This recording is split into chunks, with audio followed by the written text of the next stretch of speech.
4:15. I am going to reconvene the meeting. Please stand for the Pledge of Allegiance, please. I pledge allegiance to the flag of the United States of America, to the republic for which it stands, one nation, under God, indivisible, with liberty and justice for all. Amen. Okay, and open the meeting to the first public input. Any public input today? Just because I'm allowed to come, that's all there is. Good enough. That's a first. Okay, moving on, no public input. We're going to go to the bids for cleanup of 46 Stoneview Road. Alright. This one is from 46 Stoneview. Liotti Construction LLC, Lindsay Donovan.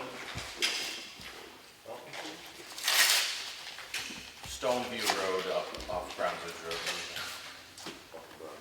It needs to be cleaned up. It's a mess, and the town now owns it. So. Oh, the town owns? Yes, We do now, yeah. it's a tax deeded property. Where was that? Stoneview, it's It's Brownsridge Estates Oh, okay. Association. This one from Liotti Construction is a MASDO certified women minority owned company for $25,000 is that bid, although it says estimate on it as well.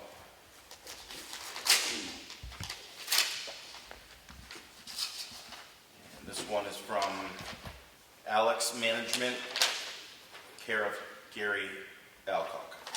And this one is $22,500. is that estimate too, or is that a bit hard bid? It does also say the word estimate. Okay. So it could be higher.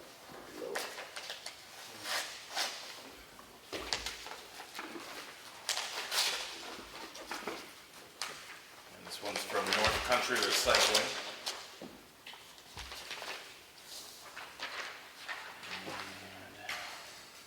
And this one is projected, this one is project cost of $64,000.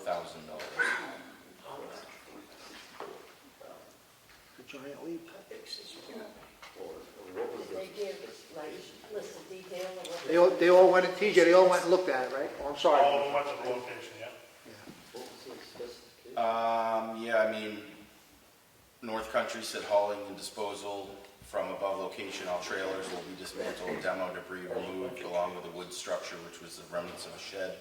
All debris, including fences in the areas and miscellaneous trash, not responsible for hazardous waste. Alex, that was the one from North Country Recycling. Alex Management Services are specified as demolition and disposal of all trailers, structures, fences, C&D, municipal solid waste located at the property. Does not include a demolition permit if applicable, utility disconnects, asbestos, so pretty much the same. And Liotti was demo and disposable of all trailers, C&D, and municipal solid waste. And this one specifies, includes equipment, labor, and disposal costs. Proposal does not include demo, permit, asbestos, or utilities other than electric and well are to be left intact. So there you have it. My recommendation is even if we're going to go forward with one, I don't know that you want to go into it with just an estimate. I was hoping for a firm Right. bid. I don't know We'll that have we to- have the money. I don't know that we really have the money in the budget anyway, but do you guys want to discuss it? Well, we'll have to review it. We can't make a decision yet. Yeah, that property is set to be auctioned on December 4th, I believe the auction date is, here at Town Hall at 9 to 11 a.m. We have around 10 or so properties that will be tax auctioned. December 4th, you said? I believe that, Yes. is that the right one? Thank you, Angela. TJ, all three of those bidders went and reviewed the property, correct? In person? Yep. Okay. I think with those, I think it's just like when we have the trees done, they put estimate, but if you do award someone the bid, you can make a written agreement between you and the bidder. Perfect. Of if there is something comes up during the work, that there's a change order, just like it is with the bridge or, whatever we're doing. But you can do a written so it's not just an estimate, and they can work freely with whatever money we Right. I still think we need to review it. We can't make a decision Yep. immediately. Okay, we're going to move on to the red folder documents. Go ahead, Martha. Okay, we have very little. I have the payroll for week ending September 25th with the check date of September 27th. Total is $31,511.45. Water and sewer is $6,530.77. And for some reason, I did not write down the accounts payable. I'll update it next week. Okay. I don't know why I didn't. I'd be happy to run upstairs and Yeah, get the maybe AP if total. you for want you. to, yeah. Sure. that You would want me be to great. write it down on that, or? Thank you. That's all I have. That's all you got? Okay. We'll circle back to it when he comes back down. Go ahead. I have the Selectmen's meeting Monday, September 13th. I make a motion, we approve these minutes. I'll second. All those in favor? Aye. Aye. Selectmen's work session for Monday, September 13th. I make a motion, we approve these minutes. I'll second. All those in favor? Aye. Aye. I have the Recycling Center daily cash log for the month of August. The total collected, $15,809. That'll be on file in the Selectmen's office. Okay, yep. Okay, I have a letter from the town clerk tax collector. I have completed my review of 4 candidates we interviewed on September 14th. I wish to have Jennifer Huckman as my assistant deputy town clerk tax collector. Her application and resume were excellent, and her interview was great. Her references all spoke highly of her. She comes with 9 years' experience in municipal setting. At this time, I would like to submit Jennifer Huckman as my assistant deputy town clerk tax collector. I'll make a motion to approve that. Second. All those in favor? Aye. I have a letter from Tyler Eldridge to Chief Castaldo. Please accept this letter as my formal resignation from my position as senior patrolman at the Ossipee Police Department, as I have accepted a position with the Effingham Police Department. My last day as a full-time officer with the Ossipee PD will be October 1st, 2021. I appreciate the opportunities for growth and development that you and the Ossipee Police Department have given me during my time with the department. If I can be of any help to you or the department during this transition period, please let me know. I wish you and the Ossipee Police Department all the best. So I'm sure we'll have an opening for that shortly. I have a notice of decision from the planning board, case tax map 92, lot 77, case number 21-06 SPR. Owners Mary and Paul McIntosh is granted a conditional site plan review to reopen and operate the Center Ossipee Laundromat and install a car vacuum on the side of the building by parking space number 2, and install a slop sink in the back room, and add a new sign made with the same dimensions as the current sign with the following conditions: Fire Chief's letter, Water and Sewer Department approval, revised plan with signature block, all federal, state, and local regulations shall be followed. I have a letter, let's see. Might not have to even read this here. This is, okay, I might as well read this. This is from Matt Sawyer, Town Administrator. Dear Selectmen and Treasurer, as you may know, we are in the process of closing the bank account that has been used for over-the-counter and online payments to the tax collector. This move is supported by MRI and MTS and the auditors, as we find this extra account to be unnecessary. Things will be simpler and cleaner by having these payments posted to the general operating account at the bank, like all of the other payments we receive. I'll make a motion to approve this. Second. All those in favor? Aye. I have a thank you. It's addressed to Matt, the town administrator. It says, I want to tell you that TJ and the town crew did a great job getting rid of the gazebo and trash bin. This is at OCC. I really appreciate all that they do and how helpful you all are. It makes me really proud of our town. Kind regards, Misty Ryder, Executive Director, Ossipee Concerned Citizens. Very nice, DJ. Good job. So we got a response from BTLA. There was a petition filed with BTLA regarding the decision to grant the Masonic Lodge a property tax exemption. We have to respond within 30 days if we did grant the exemption, and then they're going to proceed with a hearing, or however their process is to deal with it going forward. So that's here. Would anybody like to hear the letter, or no? I'm not going to read it if it's not necessary. Want me to read it? I have a question about it, Sure. I guess. When was the petition filed, or what's, This was filed August 30th of 21. okay, so I wasn't sure because I didn't hear anything about it in any of the other meetings until now. Well, we didn't have a meeting last week. We didn't receive it until September 13th. So it was I would filed, like to know what it says, personally. I mean, I was all for that exemption. it was filed on September 13th. I'm sorry, it was received September 13th in our office. I'll read it, it's pretty quick. Let's see here.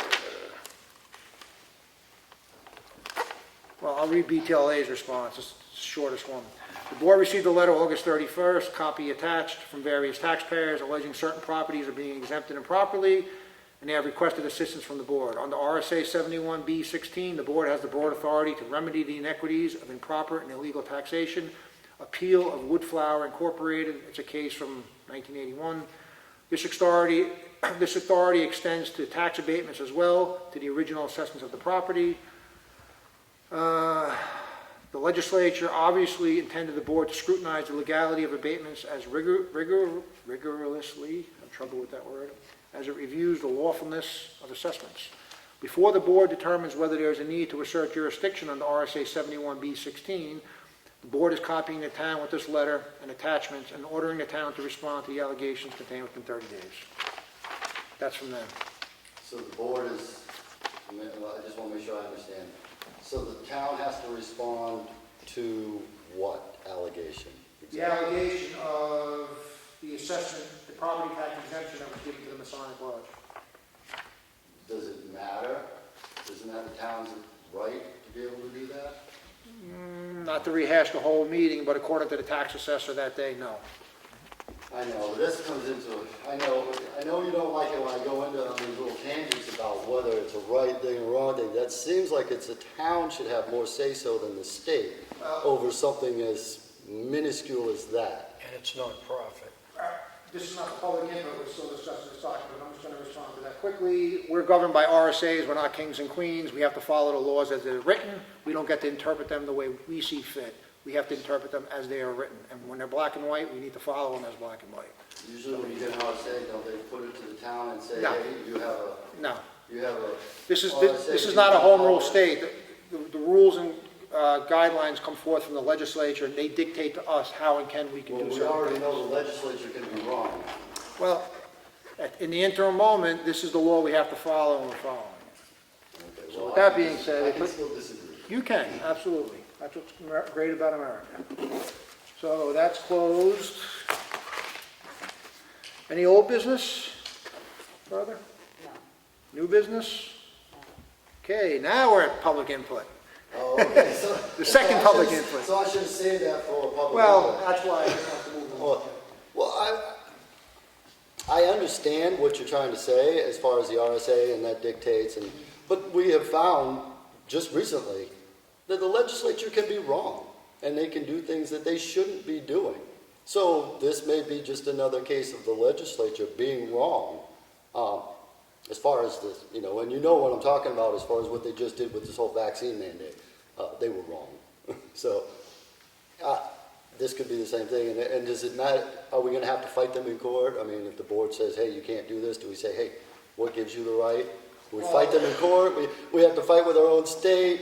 I mean, it gets ridiculous after a while. I always thought people were supposed to be able to run their town the way they wanted to run it. We're not a home rule state. We're individual property Now, owners. if that's the case, you would have every town making passes, gun-controlled, firearm discharge regulations. Everything else would be so localized and compartmented, you would have no rights within the state. Well, see, then that goes back to Constitution. They can't pass a law that the Constitution doesn't allow, so they wouldn't be able to pass a gun control law because it says shall not. So that's, they wouldn't be able to do it if they actually follow the law, because there's really only one law of the land, and that's the Constitution. So we don't really follow the laws. Everybody makes up rules, legislature makes up whatever they want to do. Hey, we can tell you to do this, we can tell you to do that, and that's that. That's not the law of the land, and nobody follows it anymore. I'm getting pretty tired myself of having to bring it up, so. Frank, you got something? Well, I was going to say, wasn't that brought up at a meeting I was here, right?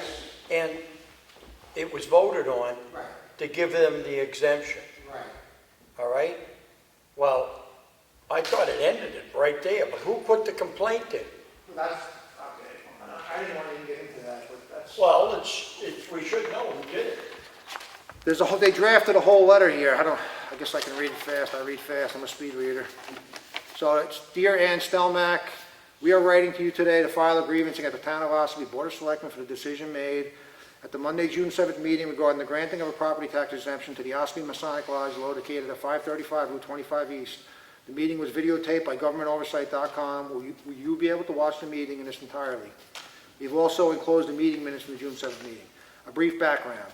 The Masonic Lodge has requested every year for the town of Ossipee to grant them a tax exemption, but is continuously denied by our tax assessor, Todd Haywood of Granite Hill Municipal Services.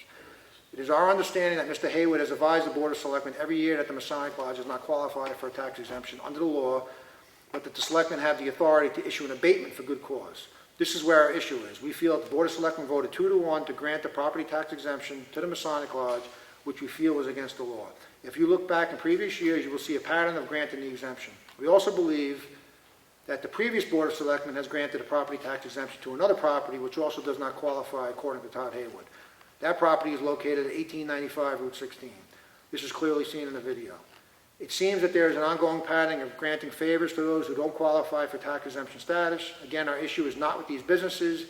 It is with the Selectmen of Ossipee overstepping their ability in granting a tax exemption when they could have granted a good cause tax abatement.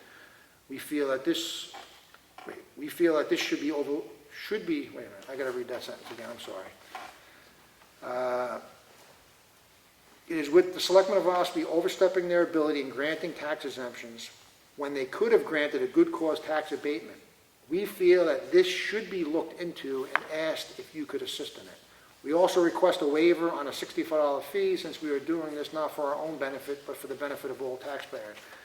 And there's 1, 2, 3, 4, 5, 6, 6 or 7 names on it. It's hard to read them all because it's chicken scratch. You don't have to. Anyway, that's that. It's not a big deal. It's going to go through the process. And you got a question? Go ahead, Chad. Yeah, I just wanted to clarify. The mistake was made, and it's really clear.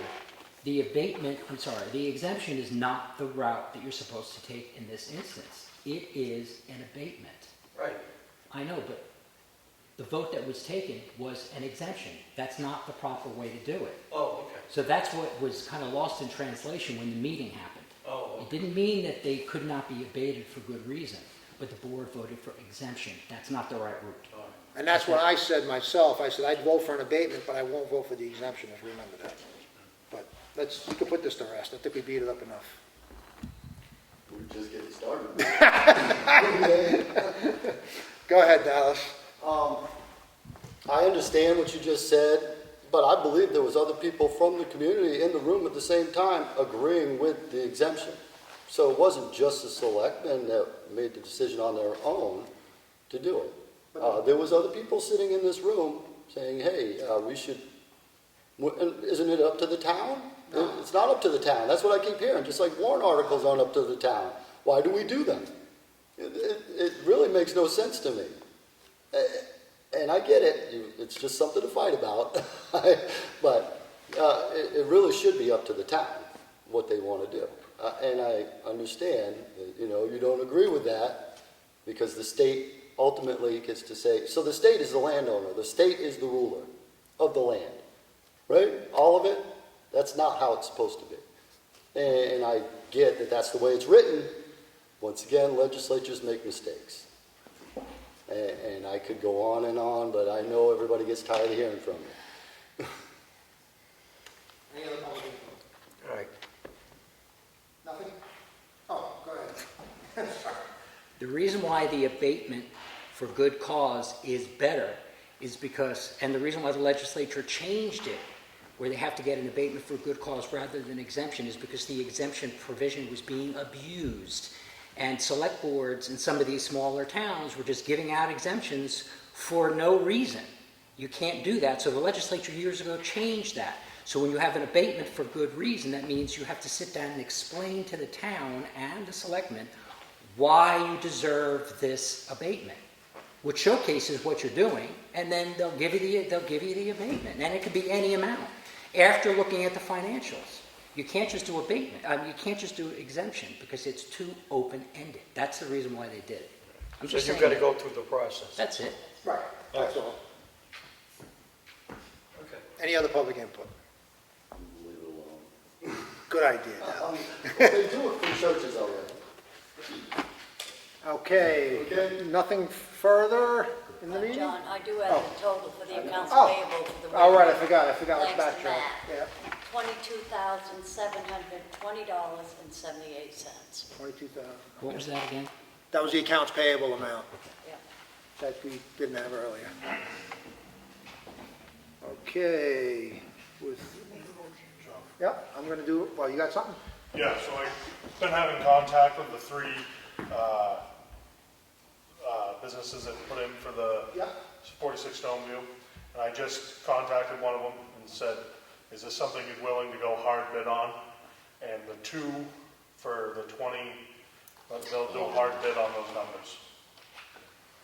They will? Yep, The first two, first two, so they'll do a hard bid on those. They said they'll do a legal, a written up agreement with that hard bid. Do you think we need time to review these deeper, you think? I think I we're think you necessary to do, right? probably should still take the time, but just so you know, Yeah, we gotta say estimate, but they'll do a yeah, hard we gotta, bid. okay, yeah, we'll have to review these so and make a future decision.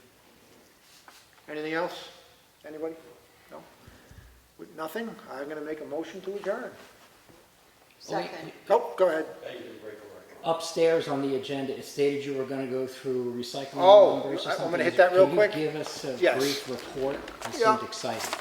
So we had our Public Works Director do an analysis of the recycling that occurs at the recycling center, just to really see what we're bringing in, what the true cost of it is, a real analysis of, well, it's nice to recycle the plastic, paper, cardboard, glass, but what is it costing us? So it turns out it's costing us quite a bit. It's costing us on average, after all our costs, all our expenditures, about $85,000 a year to recycle. That's with getting the money back from the products that we recycle, that we send out to these facilities to process. It's a net loss of $85,000 a year, and it's only going up every year.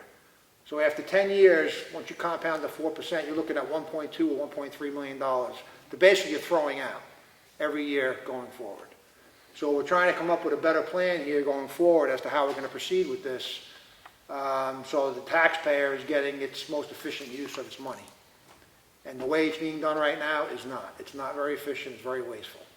Especially with about 25% of all recyclables, this is federal data, is thrown to a landfill. Meaning they're contaminated, your peanut butter jar is not cleaned properly, your mayonnaise jar is not cleaned properly. Once it gets to the center, they throw the whole bundle out. And a lot of these recyclables, just to elaborate a little more, when they go to these world markets, when they sell them, they ship them to these third world countries, they don't recycle them, they dump them in the ocean. They dump them in the woods. They contaminate their backyard. So it may feel good in many ways to process this stuff, but in reality, it's a net loss for the taxpayer and for the residents of Ossipee. So we're figuring out a better way to go forward. Go ahead, question. Can I make a suggestion? Is there any way we could go back to the incinerator? That would be, I called on that actually a year or so ago. I spoke with DES on it. It would be so expensive because of new pollution controls. And there is one town, I talked to the manager of it that operates an incinerator. The amount of daily checks and controls and all this other stuff and the pollution devices is very prohibitive. It's just, it's not worth it. The best solution is to go back to just dumping it all out. Right now, we don't even recycle glass. You dump glass, it gets thrown out. There's no money. There's just no money in recycling. There's nowhere to process it. It's a lose-lose. So we had the option, I believe, about 20 years ago to put filters on the incinerator before they got rid of it here. That would have been a better choice. That would have been the choice. It Yes. was $1 million at the time to put the filters on the incinerator we had. And everybody said, no, it's not worth it. That would have been a better choice looking back. Hindsight's always 20/20. Yeah, I know. I'm just wondering if it's, you know, if it was feasible to go back to that way, because you're really not changing The anything. cost of the modern, it would be so high, it would blow your mind. I mean, I had the conversation with DES and that Because other, we're gonna fight an environmental war on both ends then, because people are not gonna like you just dumping stuff into the ground because it's gonna pollute the water system. And they're not gonna like you burning it up because it's gonna pollute the air. So we're gonna lose-lose with getting rid of trash. it's not, trash is a big problem in this country. We're not the only ones that have it. If I might. Go ahead, sure. We're not saying, too, that we're just gonna dump it into the ground. We're gonna look at other options and maybe we don't process it so far. Right. So maybe we're not putting it into bundles, we're just gonna give it to somebody and we just won't pay to get rid of it, we just won't get anything out of it.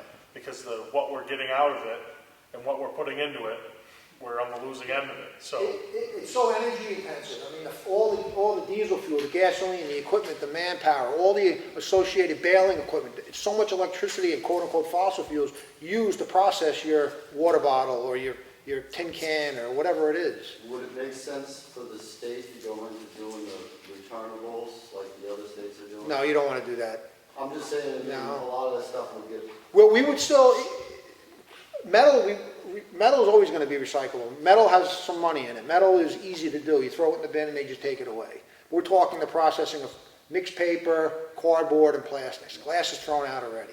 So it's primarily those three items, not recycling. And it costs almost $100 grand a year to process those at a net loss. yeah, I know. Damn, Which is what's fucking huge. $10. It's huge.